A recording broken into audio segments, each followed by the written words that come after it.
साथियों नमस्कार, मैं संजय शास्त्री आज आप सभी लोगों के समक्ष एक महत्वपूर्ण विषय प्रस्तुत करने जा रहा हूं। यदि मेरी वाणी में संवेगों का यदि उबाल हो तो मुझे माफ करें। साथियों, आज हमारा युवा कहां जा रहा है? आज हमारा युवा किधर भटक रहा है? युवा का मतलब होता है कि जो वायु के रुख को बदल दे वही युवा है। जिस देश में 65% युवा रहते हों, उस देश का युवा आज लक्ष्यहीन हो चुका है। आज उसके पास निर्णय की शक्ति नहीं है। एक प्रकल्प मोबाइल के नाम का उसके हाथ में है। यह मोबाइल नामक प्रकल्प बच्चों का बचपना, जवानों की जवानी और बूढ़ों का बुढ़ापा छीन चुका है और माँ बाप बेबस होकर के लुटती हुई जवानी और लुटते हुए बचपने को देख रहे हैं।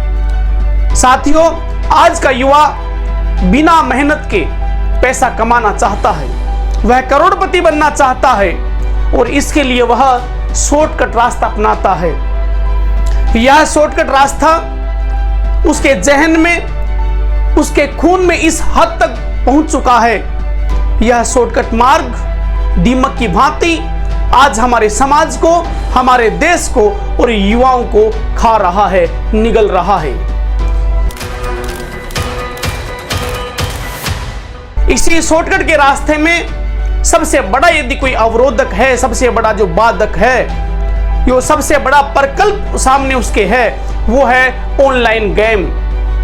साथियों, इस ऑनलाइन गेम ने हमारे समाज का ताना बाना ध्वस्त कर दिया है, बिगाड़ के रख दिया है इस ऑनलाइन गेम ने, जिसमें ड्रीम 11, जिसमें IPL, जिसमें क्रिकेट का सट्टा, जिसमें शेयर मार्केट, सट्टा मार्केट आदि समाहित और शामिल हैं।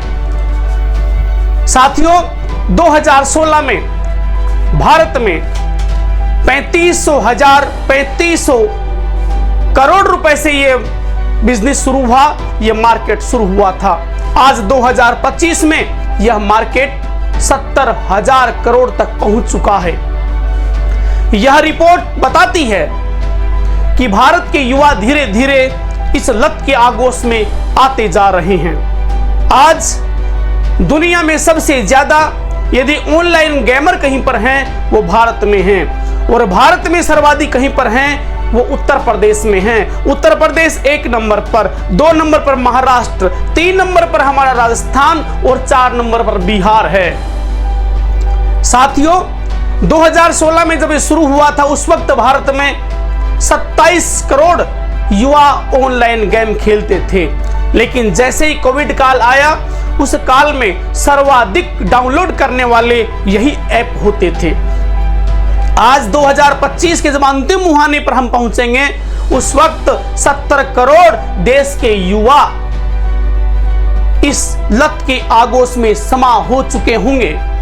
यह गेम एक ऐसा गेम है जिसके ऊपर हमारा युवा आगे बढ़ता जा रहा है। माँ बाप बेबस होकर के उसे देख रहे हैं और सरकार मूक दर्शक बनकर हाथ पर हाथ रखकर युवाओं को बर्बाद होना देख रही है। साथियों, इस बात को याद करिए, आज वह युवा जो कुछ कर गुजरने की तमन्ना रखता था, वह केवल और केवल 10 रुपए से ऑनलाइन गेम खेलना प्रारंभ करता है।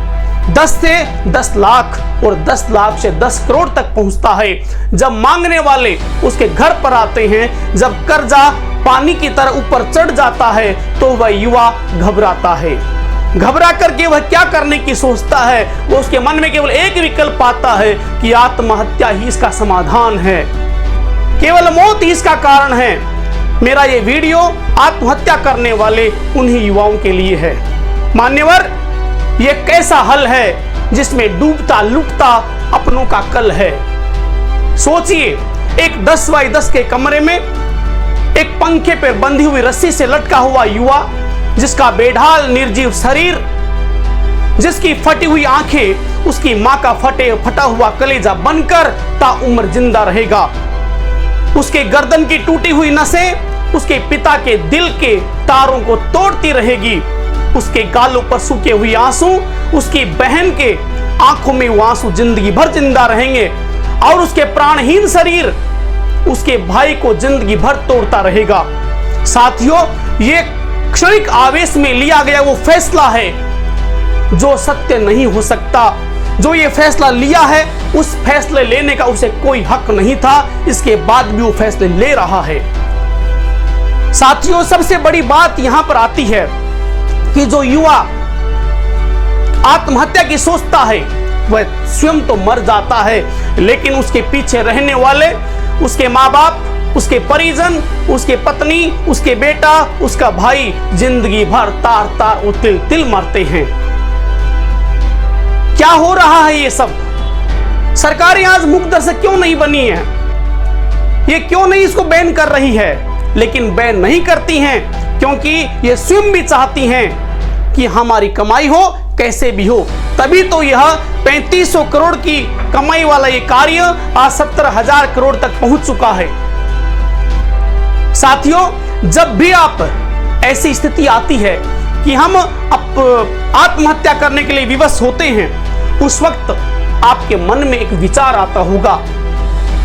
जब भी आपके मन में विचार आए कि मैं आत्महत्या कर रहा हूं, इसके अलावा कोई विकल्प नहीं है, वो एक पत्र लिखता है कि मृत्यु के अलावा कोई समाधान नहीं है। तो मृत्यु लेने वाले उन युवाओं को मेरा आज का यही संदेश है कि आप अपनी भविष्य दृष्टा कल्पना से, अपनी भविष्य की उस दृष्टि से देखिए अपनी मौत का मंजर, कि सफेद कफन में लिपटा हुआ पड़ा हुआ आपका शरीर है, उसके पास बैठे हुए बेसुध आपके माँ बाप हैं, चीखती और चिल्लाती आपकी पत्नी है, जबकि अनाथ हुई आपके बच्चे हैं, दहाड़ मारकर चिल्लाता भाई है और रोती बिलखती आपकी बहन है।